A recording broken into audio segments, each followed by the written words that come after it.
Usually, Velcro toss and catch has the power of playing with your friends during the fresh air. But could you imagine if all the fun gets a little swirly? Watch closely as a little example.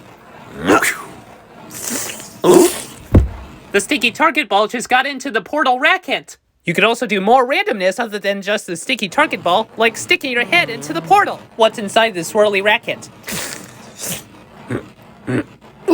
Watch your head. I hate it when this happens. Do a little catching trick. I caught it!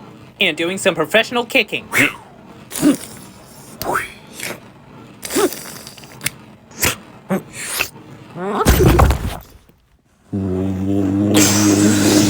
It's swirl or be swirled.